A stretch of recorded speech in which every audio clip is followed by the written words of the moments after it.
To me, surrender is the most important thing. It's the most important thing. It's knowing who the boss is in this whole game. And I think, that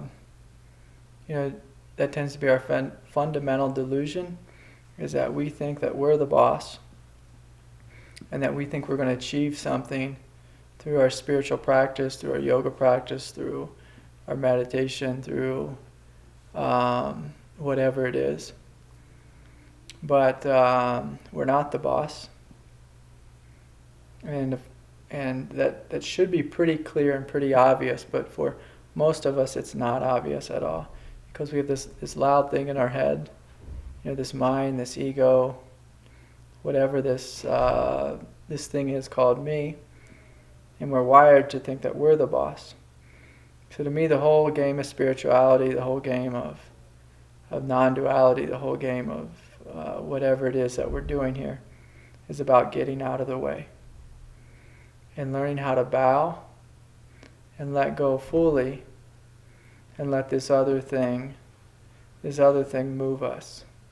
And I can remember a number of years ago, I was probably a good maybe 14 years into intense spiritual practice.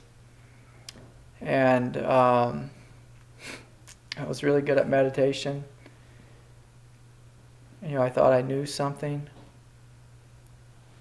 And God came along and pulled the rug out from under me.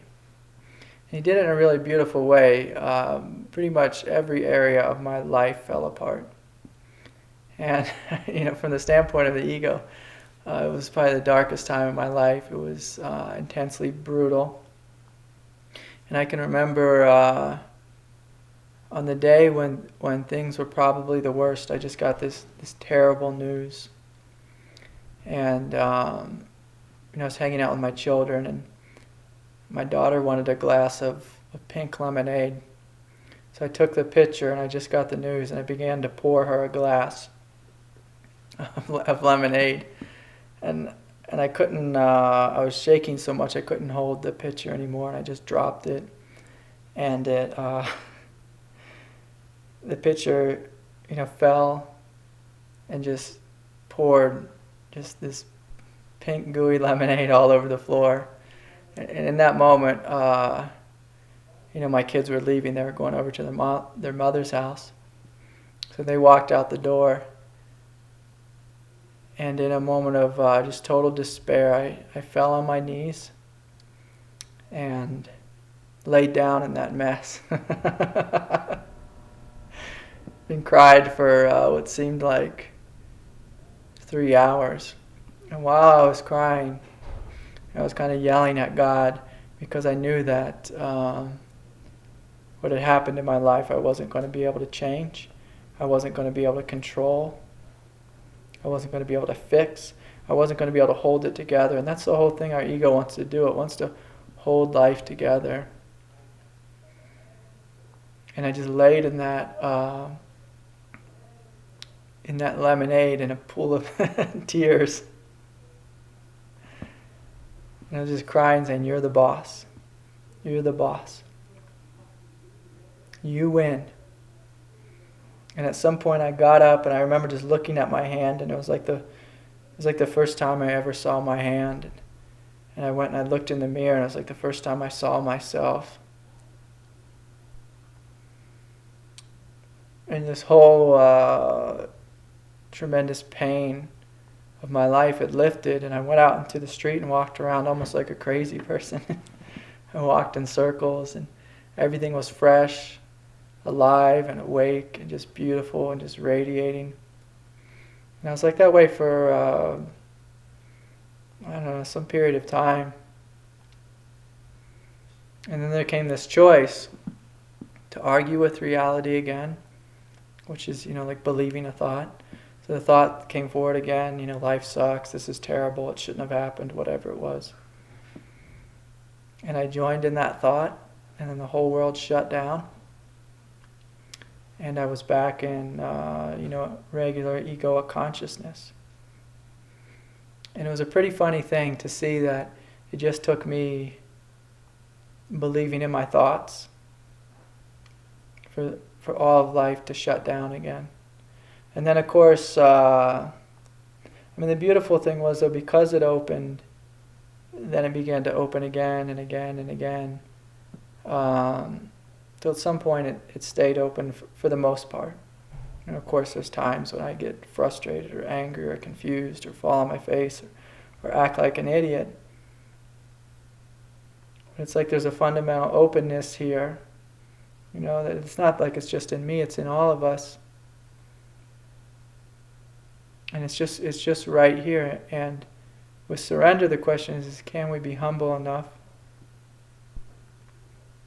Can we surrender to this hugeness that's within us all the time, instead of just believing, what I call believing in our own insanity? And most of the world lives in this, is believing in our own insanity. And then we suffer as a result. We suffer in a huge way because we take this to be the truth, this to be our identity. We take ourselves to be the boss. We think that we can know life. We think we can, that we're in control. But we're not. We're not in control. And so the invitation becomes, can we let go into that? Can we let go into this hugeness that's always here? And that's the invitation. And to me, that's all about surrender. It's not like we're going to do anything. Like I said in the beginning, I spent a good 14 plus years intensely striving, intensely seeking, intensely doing meditation.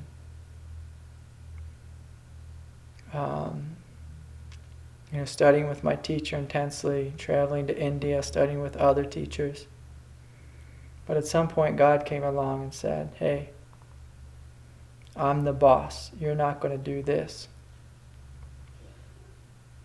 And there had to be a willingness in me to surrender to that boss.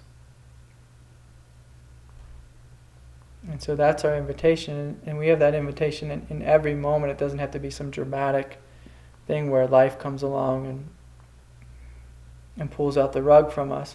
Life will come along and do that if we're stupid enough, like I was, because I was resisting life so fully. Life had to, help me out a little bit in a brutal way, a brutal and beautiful way. And in that, there can be a choice of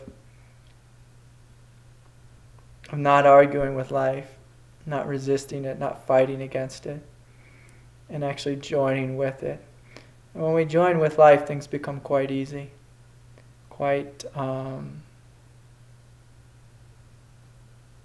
beautiful.